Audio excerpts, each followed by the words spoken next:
Open-world RPGs are everywhere right now.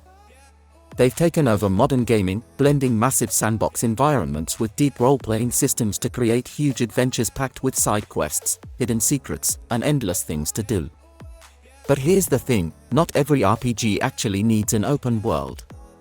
Sometimes, bigger doesn't mean better.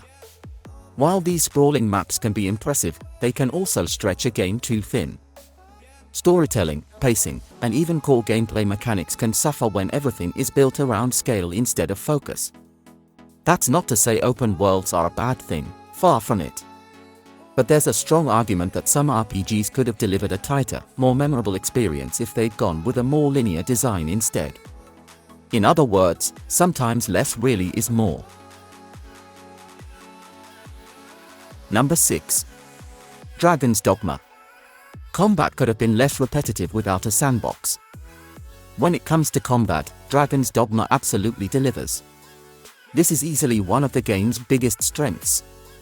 Experimenting with different locations, mastering unique movesets, and taking on waves of enemies never gets old. And then there are the boss fights, massive, cinematic encounters where you can literally climb your enemies and attack them mid-battle. It's chaotic, it's intense, and it feels incredible. But while the combat shines, the open world doesn't always keep up. Sure, it's fun to explore, but it's not exactly the most refined sandbox out there. A lot of the side activities can feel a bit shallow, and the world itself doesn't always give players meaningful things to do. In fact, you can't help but wonder, what if Dragon's Dogma had taken a different approach? A more focused, semi-open structure, or even a fully linear design, could have made those amazing combat encounters feel more intentional, more polished, and less random. Because at its core, this is a game that truly shines when it puts you straight into the action. Number 5. Assassin's Creed Odyssey. The bloated open world took away from this title's strengths. The Assassin's Creed series has always been known for its open worlds, but Assassin's Creed Odyssey might be where that formula started to feel a little too much. Don't get me wrong, the map is ooze. But that's kind of the problem. It feels big for the sake of being big, and as a result, a lot of that exploration starts to feel bloated and repetitive rather than exciting. At some point, it raises a bigger question: what is this game really trying to be? A deep RPG? Or a tightly designed open-world experience? By trying to do both, Odyssey ends up not fully committing to either.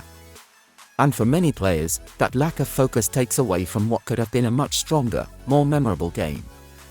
In fact, this shift in design is exactly what pushed a lot of fans to start asking for something different, to bring the series back to its roots instead of continuing down this path.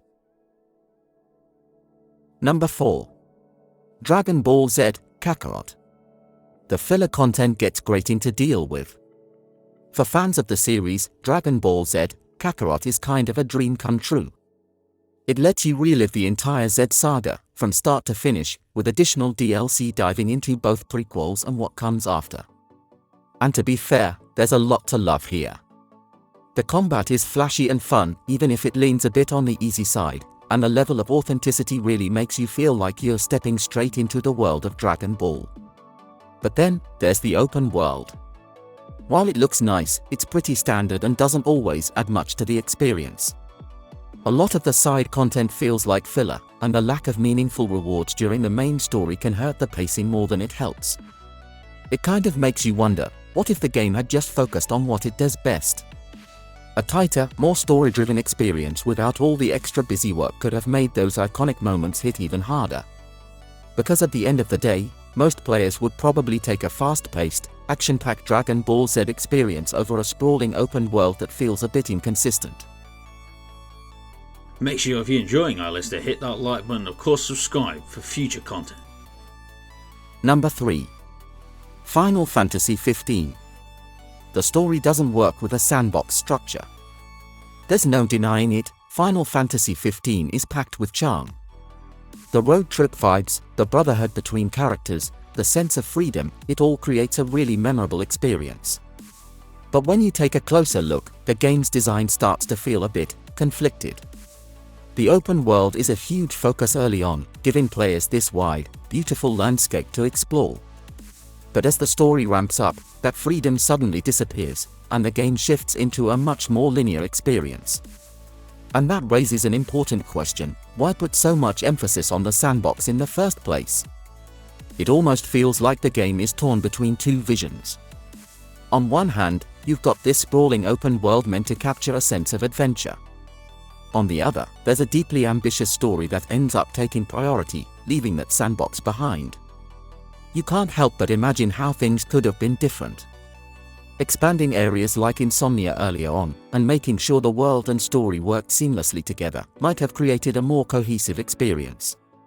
Because while the world of Final Fantasy XV is undeniably beautiful, some of its design choices make you wonder just how meaningful it really is to explore it. Number 2. The Elder Scrolls II: Daggerfall. The open world is too huge and uninteresting. Sometimes, bigger really isn't better, and The Elder Scrolls II: Daggerfall is the perfect example of that. This game is massive. Like, ridiculously massive. But the problem is, it doesn't really do enough to justify that scale. A huge portion of the world is procedurally generated, which means a lot of it starts to feel samey and repetitive after a while.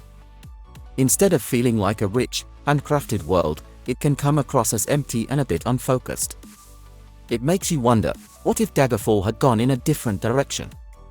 If it had embraced the technical limitations of its time and focused on a smaller, more carefully designed world, it could have delivered a much tighter and more engaging experience. Because in the end, scale alone doesn't make a world memorable, design does. Number 1. Mass Effect: Andromeda. Fans missed the focus structure of previous games. Few RPGs have sparked as much debate as Mass Effect: Andromeda. From the start, it had big shoes to fill, especially following the legendary journey of Commander Shepard.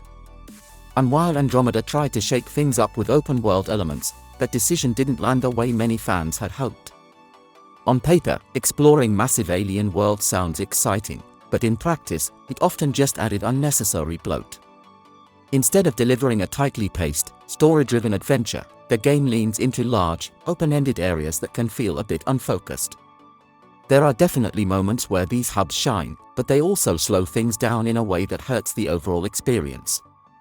For a lot of players, it highlighted what made the original trilogy so special: focused level design, strong pacing, and a clear sense of direction.